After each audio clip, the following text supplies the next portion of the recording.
Bonjour chers compatriotes, comme chaque année, en tant que secrétaire général du BPK, je m'exprime en son nom pour vous souhaiter une bonne et une merveilleuse année 2020, en espérant plein de succès dans toutes vos entreprises.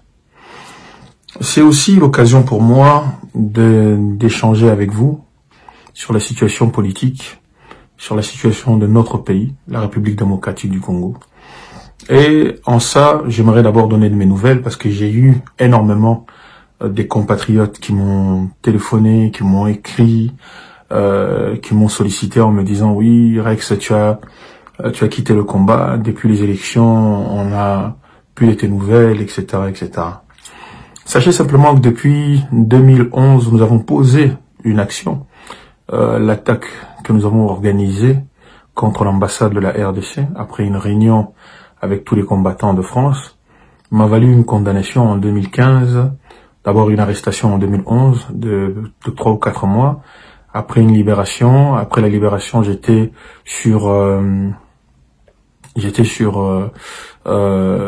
devais en fait à chaque fois me pointer au commissariat, pointer devant le juge, je devais demander des autorisations de sortie du territoire, même pour aller dans une manifestation et autres. C'est-à-dire pendant 4 ans, j'étais surveillé. Et après ça, on a eu le procès. Après le procès, j'ai été condamné à 18 mois de prison ferme. C'est moi qui ai eu la condamnation la plus lourde dans cette affaire. Bon, on m'a accusé d'avoir été le cerveau, d'avoir planifié l'opération. Bon, nous avons assumé. Ce que nous n'avons pas aimé, c'est un certain nombre de frères qui se disaient patriotes et combattants, qui se sont laissés à parler, à donner des noms, à trahir la cause qui était la nôtre, à trahir leurs propres frères.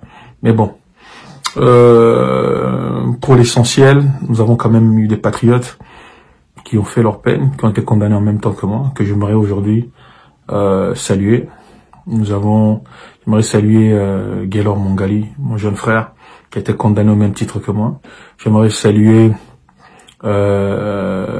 Curtis Minard. J'aimerais saluer Tsingi. J'aimerais saluer Shelly Awendo. J'aimerais saluer Jimmy Congo, qui était là aussi. Et si j'oublie quelqu'un, qui ne m'excuse.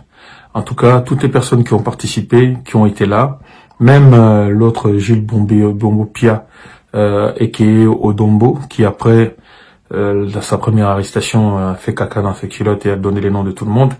Mais il avait quand même eu le courage de venir et de poser l'acte, mais il n'a pas eu le courage après d'assumer les actes posés. Mais ça, c'est une autre histoire. Un jour, je sais pas s'il était pris de conscience ou quoi, il avait pris son téléphone et il m'avait appelé pour me demander pardon, parce que je l'ai pardonné et je suis passé à autre chose. Pour moi, j'ai fait ma peine. Durant toute cette année, je faisais ma peine. Il y a la première partie, je l'ai fait enfermé. La seconde partie, je l'ai fait avec un bracelet électronique. Cette action, nous l'avons posée, nous tous les combattants de Paris. Nous avons, c'est-à-dire que la consultation, elle a été générale et l'appui de cette action a été aussi général. Et nous avons posé cette action avec un objectif simple. Notre but, c'était à chaque fois que le régime de Joseph Kabila allait toucher les Congolais sur le terrain, nous ici, nous allons venger nos frères d'une manière ou d'une autre en posant des actions claires et nettes contre ce régime. Et c'est ce que nous avons fait. Nous avons attaqué l'ambassade de France, l'ambassade de la République démocratique du Congo en France. Nous l'avons brûlé. Nous avons été arrêtés par la brigade antiterroriste. Nous avons été mis sur plein de listes, etc., etc. Mais enfin bref, tout aujourd'hui c'est du passé.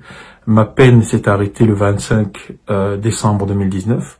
Donc je ne dois plus rien à l'État français. Je suis libre de mes faits et gestes. Je suis libre de bouger.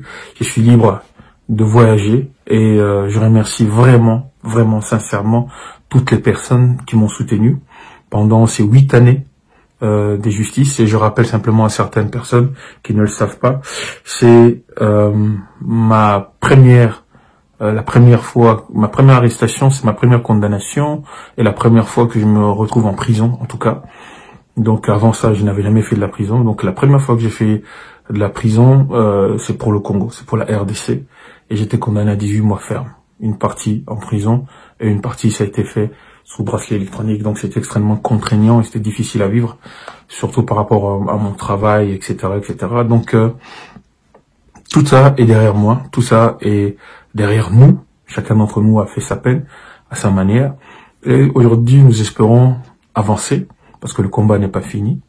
Donc, enfin bref, cette année a vu aussi l'élection de mon grand frère. Beaucoup de gens connaissent nos relations privées et le respect que j'ai pour lui en tant que grand frère. Et je n'ai pas soutenu de facto sa candidature à la présidence. J'ai soutenu celui de Martin Fayulu, parce que pour la simple et unique raison, avant ces élections, moi j'avais eu des échanges privés avec le nouveau président, lui disant que il ne pouvait pas accepter autre chose à Genève que sa candidature. Il m'a dit, le nouveau candidat aujourd'hui c'est Martin Fayulu, il faut se ranger derrière Martin Fayulu. Nous sommes rangés derrière Martin Fayulu. Alors, derrière, il changera d'avis sous la pression de la base, etc., etc. C'est son choix. Je l'ai respecté. Et je pense qu'il respectera aussi le choix qui était le mien. Et donc, lorsque je m'engage, lorsque je donne ma parole à quelqu'un, c'est jusqu'au bout. Donc, nous avons fait la campagne, nous avons battu campagne pour Martin Fayulu. Et nous avons gagné les élections. Les résultats sont là. Sans deal, sans accord avec la Kabylie, l'UDPS ne peut pas avoir 40 députés dans une assemblée nationale qui en font 500. L'UDPS ne peut pas avoir un gouverneur ou deux dans l'ensemble du pays, alors que il y a 26 gouverneurs. L'UDPS ne peut pas avoir quasiment personne au Sénat, etc. Donc des exemples, je peux en donner 1000 pour dire simplement que le deal a été fait. Vous prenez une partie du pouvoir, on garde le reste. Ce deal, je ne le partage pas. Je ne l'ai jamais partagé. Et par respect pour l'amour que je porte à l'individu et par respect pour le fait qu'il a choisi un chemin, même si je ne partage pas, mais c'est un chemin que je souhaite qu'il réussisse, parce que s'il le réussit, c'est dans l'intérêt des Congolais. S'il réussit ce pari, c'est dans l'intérêt de chacun d'entre nous, de chacun de nos concitoyens. Connaissant le cœur de l'individu et ses convictions politiques, je savais que il pouvait faire un certain nombre de choses qui auraient pu être positives. Je ne vais pas vous énumérer ici les choses qu'il a bien fait. Il a eu l'occasion lui-même de s'exprimer publiquement devant le Parlement il y a quelques jours, mais il a fait des choses qui sont bien, et il a fait aussi d'autres choses qui sont complètement contestables, sur lesquelles moi je ne suis pas, en tout cas du tout, en accord et pour lesquelles je ne m'engagerai pas. Mais en tout cas, ce qui est clair et net, c'est que on doit se poser maintenant une question simple. La situation, une année après les élections, la situation est que le président qui est à la tête de la RDC est Félix-Antoine Tshilombo, de fait, et il va le rester pendant 5 ans. Donc, en attendant les futures élections, est-ce que nous combattons Félix ou nous le soutenons, sachant que si nous combattons Félix, c'est pas que nous soutenons Martin Fayulu. Lorsque nous combattons Félix, automatiquement, nous soutenons le camp de Kabila. Est-ce que aujourd'hui Félix s'inscrit dans la logique de Kabila? Je ne pense pas, parce que plusieurs fois, il a fait des discours où nous avons vu le FCC se lever comme un seul homme et critiquer les propos du président de la République. Et je pense que ce deal a été pour lui malheureusement comme une espèce de prison. Dans un pays où, aujourd'hui encore, l'ensemble des militaires, l'ensemble de ceux qui ont dirigé les généraux de notre pays sont encore acquis à Joseph Kabila, quelle est la marge de manœuvre de Félix. Et donc ça va être extrêmement dur pour lui pendant les 5 prochaines années. Et je pense que ceux qui se disaient ou qui étaient autour de lui en se disant bon, acceptons ce pouvoir, le plus important c'est d'abord de construire, d'aider le Congolais à sortir de la misère, d'aider les Congolais à avoir une éducation, d'aider les Congolais à se soigner, etc. Je pense que ces gens-là ont tort parce que le plus important n'est pas le plus important aujourd'hui n'est pas d'aider les Congolais à sortir de la misère. Le plus important, c'est la base. La base, c'est quoi? Nous sommes un pays meurtri. Nous sommes un pays qui a perdu plus de 8 millions de morts. Nous sommes un pays qui a vécu un génocide silencieux dont personne ne parle. Nous sommes un pays qui, aujourd'hui, est pillé. Sa richesse est pillée matin, midi, soir, aujourd'hui encore. Nous sommes un pays qui est attaqué par ses voisins, en l'occurrence le Rwanda et l'Ouganda, pour avoir une partie de ces terres, une partie des terres riches. Et depuis 20 ans, ces gens-là font des incursions dans notre pays. Ces gens-là tuent, assassinent. Ces gens-là ont ramené le viol dans notre pays. Et ces gens-là ont dealé avec des traîtres à l'intérieur de notre propre armée, des généraux congolais qui ont trahi, qui méritent aujourd'hui la pendaison parce ce sont des gens qu'on doit accuser de haute trahison pour avoir trahi les Congolais, pour avoir, été avec l'ennemi, pour avoir travaillé avec l'ennemi contre les intérêts de notre nation. Alors que le président de la République décide de changer, déjà c'est symptomatique. Pourquoi 20 000 personnes, 10 000 personnes qui sont là depuis des années, on les enlève du jour au lendemain pour en rajouter 20 000. Ça veut dire que ces gens-là qu'on a enlevés, ils n'étaient pas fiables. Et pourquoi aujourd'hui on arrête des militaires rwandais, des hommes maintenant 3000 ou 300, je ne sais plus exactement, et puis on les laisse rentrer au Rwanda. Il n'y a pas de prison dans notre pays. On ne sommes pas capables de faire des camps ou faire des endroits où on peut garder ces gens-là. Pourquoi à chaque fois nous nous plions, nous nous agenouillons, nous fermons les yeux devant les agissements clairs du Rwanda? Après, vous pouvez être,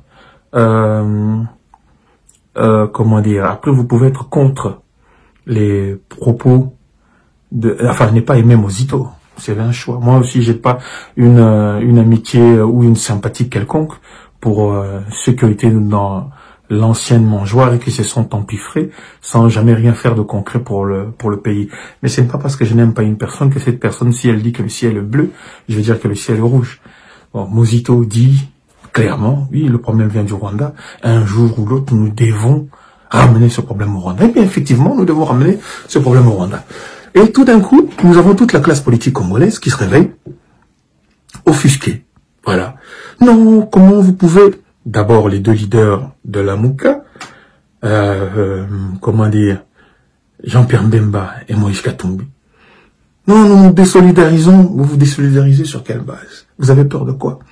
Nous nous désolidarisons totalement des propos de Mozito, etc., etc. Et puis tu vois, tous leurs laquais, les uns derrière les autres, passent à la télé pour dire oui, Mozito est devenu fou. Mozito... Mais mes amis, comment pouvez-vous expliquer que le premier revendeur du coltan en Afrique, ça soit le Rwanda? Sur quelle base?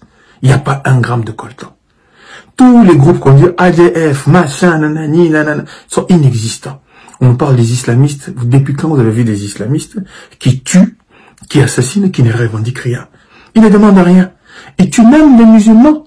Dans notre pays, ils n'ont jamais cherché à ce que des gens suivent leur doctrine ou deviennent comme eux. Non, ils viennent seulement dans des villages, ils assassinent, ils tuent, ils égorgent, avec un seul objectif simple: faire fuir les populations de ces terres, histoire de récupérer ces terres-là. Mais ça ne se passera jamais comme ça. Le Congo est un et indivisible, et nous n'allons pas nous taire, nous n'allons pas rester silencieux, nous n'allons pas croiser les bras, nous allons nous lever, et nous allons continuer à dire haut et fort que cette guerre doit cesser, que le Rwanda doit nous rendre justice. Le président de la République a dit qu'il ne voulait pas fouiner dans le passé. C'est une erreur. C'est une erreur. Bien sûr qu'il faut fouiner, même mieux que ça. Il faut fouiner. Et avant même de fouiner, nous avons déjà la preuve sur un certain nombre de choses de ce qui se passe. Lorsque j'entends le président de la République qui dit qu'il ne veut pas fouiner, je pense que c'est une erreur. Il ne s'agit pas de fouiner. Il s'agit de rendre justice aux Congolais. Comment voulez-vous construire une nation, un pays, faire avancer un pays sans justice? Il faut rendre justice aux victimes. Il faut rendre justice à ceux qui sont morts. Il faut rendre justice à ceux qu'on a tués. Il faut leur rendre justice. C'est le devoir de l'État. C'est le devoir d'une nation. On ne peut pas dire qu'on ne va pas fouiller comme si on ne voulait pas déranger les gens. Quand un homme comme Gédéon Kyungu, un criminel patenté qui s'est évadé plusieurs fois de prison, qui a massacré des Balouba en sous prétextant qu'il se battait contre les Kamena Sapou, etc., etc., il n'est pas inquiété. Il continue sa vie. Quand les Tango Forts et les autres, et tous les généraux qui ont trahi le pays, en fricotant avec l'ennemi. Donc, moi je lis ça de deux manières. Où le président de la République aujourd'hui n'est pas sûr de lui, ça veut dire qu'autour de lui, il ne sent pas encore, parmi l'armée, un soutien réel des gens capables, aujourd'hui, de le protéger lui et sa famille. Et donc, ça veut dire que nous ne sommes pas sortis de l'auberge. Si le président de la République lui-même ne se sent pas sécurisé, ne se sent pas en sécurité, ça veut dire que le pouvoir qu'il a est un pouvoir minimum. C'est un pouvoir presque d'un premier ministre, en réalité. Et derrière, vous avez un homme qui n'est peut-être plus aux affaires, mais qui a le Parlement, qui a le Sénat, et qui a tous les gouverneurs, et qui a encore des fidèles dans l'armée. Alors, vous ne pouvez pas nous dire, parce que nous aimons l'UDPS, parce que nous aimons Félix, parce que nous aimons je ne sais quoi, que nous devons nous taire et accepter l'inacceptable. Au nom de quoi devons-nous nous taire et ne rien dire? Sur quelle base? Effectivement, certaines personnes profitent de ça pour cracher leur haine, oui, sur les Balouba, sur les machins, sur les ceci. Oui, il y aura toujours des vautours, comme ceux qui pleurent, qui rêvent du retour du régime de Mobutu, qui n'arrivera jamais. Ça n'arrivera plus jamais, le drapeau avec le truc jaune là. C'est fini, ça, oubliez ça. Le Zaïre est mort et enterré, le Zaïre ne reviendra plus jamais. Vive le Congo, vive la République démocratique du Congo. Nous devons reconstruire une nation plus beau que celui d'hier. Et donc on ne va pas revenir pour des nostalgiques d'un système où seuls eux et leurs parents ont été les bénéficiaires de ce système-là. Jamais. Nous vous combattrons au même titre que nous combattons les Rwandais, au même titre que nous combattons leurs complices. Nous vous combattrons. Donc voilà, lorsque le cardinal Ambango dit il y a bel et bien une balkanisation, ceci prouve bel et bien qu'il y a des velléités. Les gens veulent impérativement chasser. Et pour chasser, ils tuent, ils assassinent, ils sèment la terreur à baigner dans d'autres villes. Et avec la participation des généraux congolais, nous avons des traîtres. Alors quand certaines personnes disent, mais oui, mais vous voulez faire la guerre au Rwanda, vous n'êtes pas prêts. Mais depuis, qui vous a dit que les Congolais n'étaient pas prêts? Nous avons des exemples de victoire. Nous avons battu les Rwandais plusieurs fois, avec le général Mbunza Mame. Nous avons battu les Rwandais avec le général Mamadou Ndala, qui disait lui-même que s'il n'avait pas reçu d'ordre de sa hiérarchie, il aurait fait une vengeance personnelle. Il aurait redonné son honneur au peuple congolais. Mais ce général, qu'est-ce qui lui est arrivé? Il a été tué. Pas au Rwanda, il a été tué au Congo. Qui a donné l'ordre pour qu'on tue Mamadou Ndala? Si ce n'est aujourd'hui celui qui est à la tête du pays, celui qui est à la tête du pays. Mamadou Ndala, on n'en parle pas. Tous les responsables politiques vont s'incliner devant les dépouilles mortuaires des Rwandais. Notre peuple meurt. Pas une stèle. Pas un endroit où on peut se recueillir pour les 8 millions de morts. Rien. La télévision nationale RTNC ne parle pas du génocide congolais. Vous voulez que... Qui en parle? Qui doit parler de ce que nous vivons? Et oui, non, on fait semblant comme si rien ne s'était passé. Le plus important, c'est l'avenir, c'est les business, c'est les machins. Quel business? Oh, Albert Yuma, Mouibi, 200 millions. Vital Kamerhe, Mouibi, 15 millions. On veut encore voler en disant non, il faut sortir 6 millions et des billets de banque. Qu'est-ce que vous avez dans la tête? Vous en êtes là, qu'est-ce qui se passe dans mon cerveau? On a énormément de gens qui ont des cerveaux malades dans notre pays. Aucune dignité, aucune dignité, aucune. Là, on a, et puis, non, on ne peut pas combattre le Rwanda, on a une armée forte et fière. Malheureusement, on dit non, mais elle est infiltrée. Mais oui, et après? On est infiltré de combien de personnes? L'armée rwandaise, c'est 30 000 hommes. L'armée congolaise, c'est 130 000. Avec une capacité de mobilisation de 500 000 personnes, si nous le voulons, réellement. Et je vous apprends une chose. Le jour où l'armée congolaise décide réellement, avec à sa tête un chef suprême des armées qui décide d'une véritable guerre contre le Rwanda, les premières victimes de cette guerre, vous savez c'est qui? C'est les infiltrés. D'abord, infiltré, non, infiltré, belé. Vous pensez qu'on va les garder encore dans l'armée? Si nous faisons une véritable guerre front to front contre le Rwanda, on va garder les infiltrés. Vous les connaissez? Qui ne connaît pas les infiltrés? On peut même, tu peux me prendre n'importe quel petit journaliste au Congo, il va prendre une liste, il va te donner le nombre de personnes. Nous savons qui est responsable dans quelle armée. Une journée, on peut tous les éliminer les uns derrière les autres. Mais il y a une volonté de laisser faire. Il y a une volonté de ne pas bouger. Il y a une volonté de s'allonger devant le Rwanda. Donc c'est quoi l'objectif? Ramener sa femme à Kigali, au mariage de James Kabarebe, pour aller danser. C'est comme ça que vous respectez les Congolais?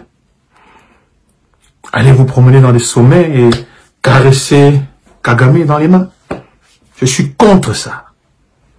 Je suis contre ça. C'est une trahison vis-à-vis des morts congolais. C'est une trahison vis-à-vis du peuple congolais. Je suis fier d'être un Tshisekédiste, c'est-à-dire de suivre la doctrine d'Étienne Tshisekedi, l'établissement d'un état de droit au Congo. Tshisekedi ne s'est jamais, n'a pas accepté ce pouvoir. Combien de fois on a proposé le pouvoir à Étienne? Pourquoi il ne l'a pas pris? Il ne voulait pas d'une parcelle du pouvoir. Il voulait avoir le pouvoir réel. Et si Tshisekedi était vivant, avait eu le pouvoir, il n'aurait pas eu, ni dans l'armée, des militaires traîtres, ni dans le Parlement rempli des FCC, des caches et de je ne sais quoi, je ne sais quoi. Nous autres, Tshisekedi, nous souffrons, Tshisekedistes, nous souffrons de ça. Nous souffrons de toutes ces histoires-là. Nous en souffrons. Et j'en parle aujourd'hui parce que j'ai eu une année pour voir, pour analyser, pour comprendre et pour avoir des arguments. Toute une année, nous pouvons voir, nous avons vu. Qu'est-ce qu'ils font aujourd'hui? Qu'est-ce qu'ils font aujourd'hui? La corruption, il faut commencer d'abord à la combattre avec les gens qui sont autour de toi. Celui qui vole, on l'arrête. L'ami du président, le frère, le cousin, on t'arrête autour. C'est comme ça qu'on va donner l'exemple. On va montrer que on est intransigeant. Si on ferme les yeux sur les copains, d'autres vont en Makala, on les libère 3 jours après. Comment voulez-vous que le pays avance? Comment voulez-vous être pris au sérieux? Si on a peur pour sa sécurité, mais que matin, midi, soir, on a un ancien garde du corps de Kabila qui est là, qui vous garde. J'ai même l'impression que vous êtes en otage. Vous êtes un otage. Vous êtes pris en otage. Moi, j'ai plus peur pour mon frangin. J'ai plus peur pour lui parce que c'est un espoir pour tout un peuple. Il est l'espoir, il incarne l'espoir de tout un peuple. Il incarne le changement. Il incarne une volonté d'avancer, d'aller ailleurs. C'est pour ça que malgré toutes les critiques que je fais aujourd'hui, objectivement, la réelle politique nous oblige à faire un choix simple. Est-ce que oui ou non, nous devons combattre Félix? Moi, j'ai fait le choix, en vous disant tout ce que je trouve qui ne fonctionne pas dans le système Félix, mais de le soutenir, parce que combattre Félix, c'est soutenir Kabila. Et donc je préfère soutenir Félix, lui donner de la force, en étant très exigeant, en étant extrêmement exigeant. Parce que je veux absolument que les choses soient faites dans l'intérêt de notre population. Mais si nous lui tournons le dos, nous le fragilisons et nous renforçons encore la capacité de nuisance de Kabila et les siens. Donc voilà ce que je pouvais vous dire sur ma vision actuelle de ce qui se passe dans mon pays. Vous savez, j'avais énormément de choses à dire et parfois les idées s'en mêlent les uns et les autres, mais sur l'essentiel, vous m'avez compris. Vive le Congo, vive le Grand Congo. Aujourd'hui, nous sommes le 5, hier, le 4. C'est une date historique. C'était un jour où les Congolais se sont levés pour dire non. Et oui, vous pensez, une personne m'a écrit sur Facebook pour me dire, oui, mais nous parlons aujourd'hui avec la Belgique. Oui, nous parlons avec la Belgique parce que nous avons chassé les Belges, nous les avons battus. Nous les avons battus, nous les avons renvoyés chez eux. Et lorsqu'ils ont voulu faire semblant comme si c'était pas une défaite, Lumumba leur a rappelé devant leur roi que vous avez perdu, vous devez bouger. C'est pour ça qu'ils ont été obligés de négocier avec les nôtres en trouvant un traître et le mettant à la tête du pays. Ça a été Kasavubu, de Kasavubu, ça a été Mobutu et compagnie et compagnie. Donc notre pays, ça tourne depuis très longtemps, on a énormément de traîtres. Tant qu'on n'aura pas le courage dans ce pays d'éliminer ceux qui nuisent à l'intérêt général, nous allons continuer à souffrir.